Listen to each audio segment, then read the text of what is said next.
Terima kasih Anda sudah menonton video ini, dan terima kasih pula untuk dukungan subscribe dari Anda.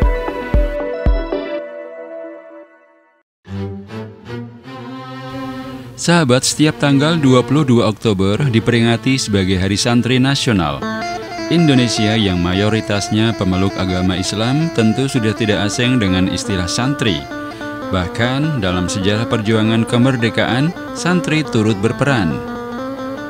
Di balik itu banyak kisah-kisah unik yang melingkupi kehidupan sehari-hari para santri. Sebagai seorang santri, mereka hidup di tempat yang dijuluki penjara suci untuk fokus menyerap ilmu agama. Karena itu mereka memiliki akses terbatas terhadap dunia luar. Banyak orang tua mengirimkan anaknya yang nakal ke pesantren dengan harapan kepribadian mereka berubah.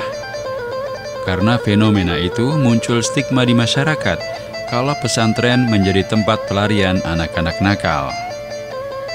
Di pesantren ada pemuka agama atau kiai yang bertindak seperti guru. Tentu mereka sudah berpengalaman dalam mendidik santri mereka, mulai dari santri yang taat hingga nakal sekalipun. Ternyata para kiai ini punya trik jitu dalam mendidik santri mereka. Salah satunya Kiai Haji Ahmad Umar Abdul Manan yang menjadi pengasuh Pondok Pesantren Al-Mu'ayyad Solo. Tak tanggung-tanggung, salah satu santrinya yang dulu disebut paling nakal, kini menjadi seorang kiai muda yang disegani dengan ribuan santri. Siapa dia dan bagaimana kisahnya? Berikut kisahnya. Pengasuh Pondok Pesantren Al-Mu'ayyad merasa kesulitan dalam mengurus para santri nakal yang kerap membuat ulah. Mereka kemudian mengadukan kepada Kiai Umar. Mendengar aduan itu, Kiai Umar meminta tolong agar nama-nama santri yang nakal itu dicatat dan diberi ranking berdasarkan tingkat kenakalannya. Mendengar perintah demikian, seorang pengurus pondok senang sekali. Dengan semangatnya, dia menuliskan nama-nama para santri yang nakal itu. Dia berpikir kalau para santri nakal itu akan dikeluarkan. Ternyata setelah 3 minggu, para santri nakal itu masih saja berkeliaran di pesantren. Bahkan mereka juga tidak dipanggil untuk menghadap langsung Kiai Umar agar mendapat hukuman. Karena penasaran, akhirnya si pengurus pondok memberanikan diri untuk menanyakan langsung ke Kiai Umar. Dia bertanya kenapa santri-santri yang telah ia tuliskan itu tak kunjung dikeluarkan dari pondok. Mendengar pertanyaan itu, Kiai Umar hanya tersenyum. Dia menjelaskan pada pengurus pondok itu kalau para santri itu memang dikirim ke pesantren justru karena mereka nakal. Makanya ia secara khusus mendoakan nama-nama yang tertera sebagai santri nakal itu sebagai prioritas utama dalam sholat tahajud.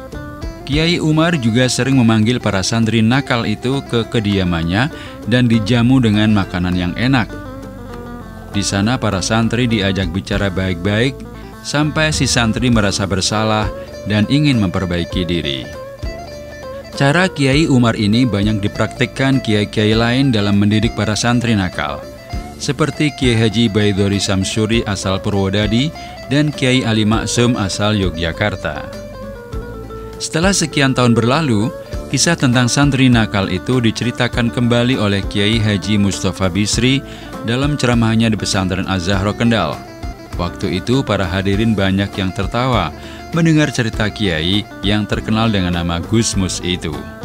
Saat itu ada satu orang yang tidak tertawa. Justru dia tertunduk diam. Begitu Gusmus turun dari mimbar, pria yang ternyata juga seorang kiai itu langsung merangkul Gusmus. Dengan bicara yang pelan, kiai itu berkata bahwa dulunya ialah yang berada pada urutan teratas santri paling nakal.